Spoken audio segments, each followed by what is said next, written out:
మగవారంతే, అబ్బాయిలు అలానే ఉంటారు అని మనందరం ఎప్పుడూ వింటూనే ఉంటాం. కాని మగవారు అంతే అంటే ఏంటి? అది వారు ధరించే దుస్తులా, లేదా నడిచే విధానమా, లేదా మరీ ముఖ్యంగా ఇతరులతో వారి ప్రవర్తన గురించా? అబ్బాయిలు ఏడవరు ఎందుకు? విషపూరితమైన పురుషత్వం గల పురుషులు దూకుడుగా, క్రూరంగా మరియు అధికారం చెలాయించేలా ఉండాలా? అయితే అందరు మగవాళ్లు అలా ఉండరే? మరికొన్ని మ్యాన్ల ప్రవర్తనను చూద్దాం. దుర్బలత్వం చూపించడం పురుషత్వం కాదు. ఎప్పుడూ పురుషులు దృఢంగా ఉండాలి. రెండవది, పురుషుడు ఎవరి నుండి, ప్రత్యేకంగా స్త్రీ నుండి వద్దు, కాదు, కూడదు అనే సమాధానం ఒప్పుకోడు. 3, హింసను ఉపయోగించైనా సరే పురుషుడు తన స్త్రీని అదుపులో ఉంచుకోవాలి. 4, స్త్రీలను తన భోగ వస్తువుగా భావించడం అతని పురుషత్వానికి నిదర్శనం. 5, స్త్రీ యొక్క గౌరవాన్ని మరియు స్వతంత్రాన్ని అణగదొక్కడం మరియు తక్కువ శక్తిగలవారిని బెదిరించడం ఒక పురుషుడి పురుషత్వాన్ని స్థిరపరుస్తుంది.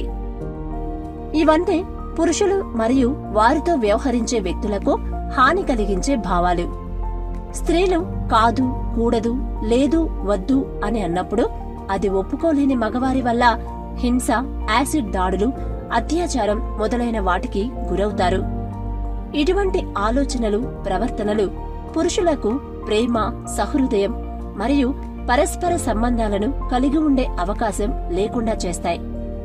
మనసులోని భావాలను బయటికి చెప్పకపోవడం అనేకమైన చెడు అలవాట్లకు, మానసిక సమస్యలకు దారితీస్తుంది.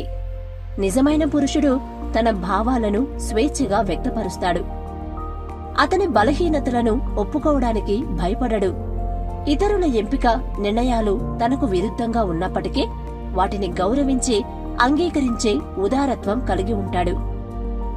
ఆత్మవిశ్వాసం గల పురుషులు స్త్రీలను గౌరవిస్తారు. హింస మరియు దూకుడు ఇతరులపై చెడు ప్రభావాన్ని చూపిస్తాయి. మనం వాటిని పర్వాలేదులే అని చూసి చూడనట్టు వదిలేయడం మానివేసినప్పుడు మాత్రమే విషపూరితమైన పురుషత్వాన్ని ఎదుర్కొనగలుగుతాము. దీనివైపు మొదటి అడుగు ఈ లక్షణాలను అర్థం చేసుకోవడం, అవగాహన కలిగించుకోవడం మరియు సహృదయంతో వాటిని మార్చడానికి చర్యలు తీసుకోవడం.